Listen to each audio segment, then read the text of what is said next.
ফারকিসর, যাকে বলা হয় দ্বিতীয় কক্সবাজার। হ্যাঁ বলছি, চট্টগ্রাম আনোয়ারাতে অবস্থিত ফারকিসর। হ্যালো এভরিওয়ান, আসসালামু আলাইকুম। ফারকিসর আনোয়ারা চট্টগ্রাম থেকে সবাইকে আন্তরিক অভিনন্দন ও শুভেচ্ছা। যারা আমার এই মুহূর্তে ভিডিও দেখবেন দেশ এবং প্রবাস, কাছে কিংবা দূরে, সবাইকে আন্তরিক অভিনন্দন ও শুভেচ্ছা। আশা করি ভিডিওটা শুরু থেকে শেষ পর্যন্ত দেখবেন, এই আনোয়ারা ফারকিসরের সৌন্দর্য উপভোগ করবেন। আমরা ঈদের ছুটিতে চলে আসছি আনোয়ারাতে ঘুরতে। যদিও এটা এই ফারকিসরে আসলে আপনার মনে হবে না যে আপনার অন্য কোথাও আছেন, মনে হবে যে আপনার কক্সবাজারে আছেন। যদিও এই ফারকিসরে পর্যটক একটু কম থাকে। আমার এই ভিডিওটা ঈদে করা, যদিও ভিডিওটা আমি অনেক লেটে আপলোড করব।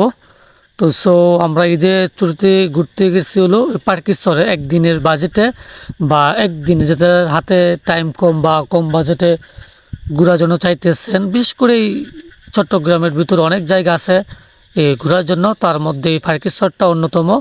আমি যে টাইমটা ভিডিও করতেছি এটা হলো সকাল 11টায়। আমি যদিও কুমিল্লাতে খুব আর্লি চলে গেছি ওইদিকে, আর মূলত ফারকিসরটা জমে হলো দুপুরের পরে বিকাল পর্যন্ত, মাগরিবের আগ পর্যন্ত।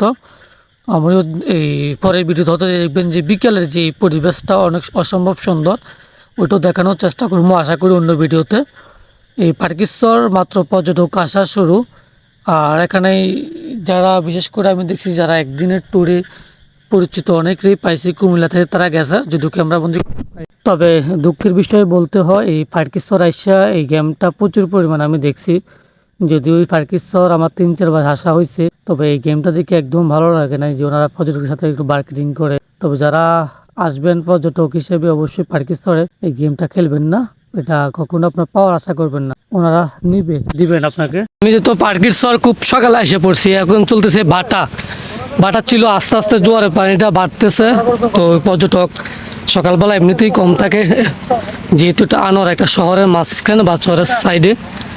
আপনারা দেখতেছেন যে বন্দরের যে জাহাজগুলো এখানে আছে, আসলে এই সকালবেলা সাগরের গর্জনটা আপনাকে মাতাল করে তুলবে, যে অসম্ভব সুন্দর।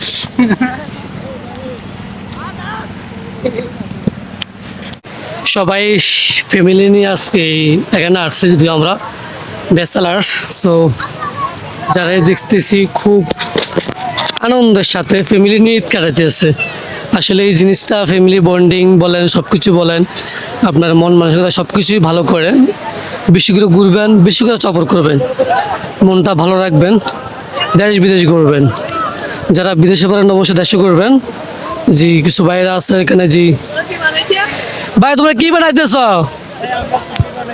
পুকুর বানাইতেছে। আমার কিছু ছোট ভাই আছে। তোমাদের বাসা কোথায়? পটিয়া। তোমরা চট্টগ্রামের লোকাল মানুষই, তোমরা পটিয়ার মানুষ, পুকুর বানাইতেছ আর কি। ঠিক আছে। এটা হলো সেই সমুদ্র পাড়ে ঝাউ বাগান, যেটা সবারই পছন্দের একটা জায়গা। যদিও এই ঝাউ বাগানটা অনেক একটা নিরিবিলি, আর কক্সবাজার একটু গ্যাদারিং। যারা ইদানিং গেছেন তারা ঠিকই বুঝতে পারছেন। বাট এখানে সাগরের বাতাসটা অন্যরকম একটা ফিল। যেহেতু উত্তর দক্ষিণে বাতাসটা পাইতেছি আমরা, উত্তরের বাতাস এই ঝাউ বাগানে। আর বিশেষ করে এই ঝাউ বাগানে আপনার বিভিন্ন ছোটো ছোটো কফি শপগুলো পাবেন। আর এই ঝাউ বাগানে ছবিটার জন্য বেস্ট একটা অপশন।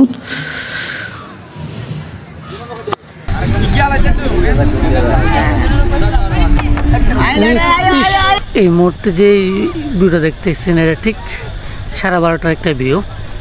যদিও প্রচুর পরিমাণ রোদ ছিল ওই দিন, প্রচুর পরিমাণ গরম। আর আমরাও লোভ সামলাতে পারি না যে এত কাছে আইসা সাগরে নামাটা কেন দেরি হইতেছে। তো আসলেই আমরাও একটু পরে নামবো,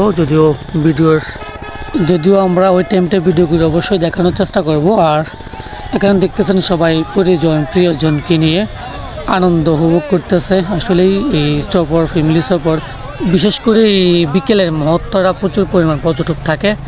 আর ওই টাইমটা আপনারা দেখলেই বা ওইখানেও থাকলেই মনে হবে না যে এটা কক্সবাজার না। ওই টাইমটা আপনি ফিল হবে সম্পূর্ণ কক্সবাজার। যদিও কক্সবাজার ডেটও একটু বড়, আর এখানে ডেটও একটু ছোট, এটাই ডিফারেন্স। আর আয়ত্তটা অনেক ছোট। যদিও এখানে রাত্রি যাপন করা যায় না শহর ছাড়া। পাশেই আবার হইতেছে প্রেসিডেন্ট রিসোর্ট, এখনও চালু হয় নাই। তো আশা করি প্রেসিডেন্ট রিসোর্টটা হলে আসলে এই ফারকিসরে পর্যটক যারা যাবেন বা আমরা যারা যাবো অবশ্যই রাত্রি যাপন করা যাবে। শুরু থেকে শেষ পর্যন্ত যারা আমার এই ভিডিও দেখছেন তাদেরকে আবারও আন্তরিক অভিনন্দন ও শুভেচ্ছা। শুরু থেকে শেষ পর্যন্ত এই ভিডিওর অনেক ভুল ভ্রান্তি থাকতে পারে, ভুল ভ্রান্তি ক্ষমা সুন্দর দৃষ্টিতে দেখবেন। আবারও কথা হবে, দেখা হবে নতুন কোনো জায়গা নিয়ে, নতুন কোনো ভিডিও নিয়ে। এ পর্যন্তই, সবাই ভালো থাকবেন, সুখে থাকবেন, সবাইকে নিয়ে ভালো থাকবেন। আল্লাহ হাফেজ, আসসালামু আলাইকুম।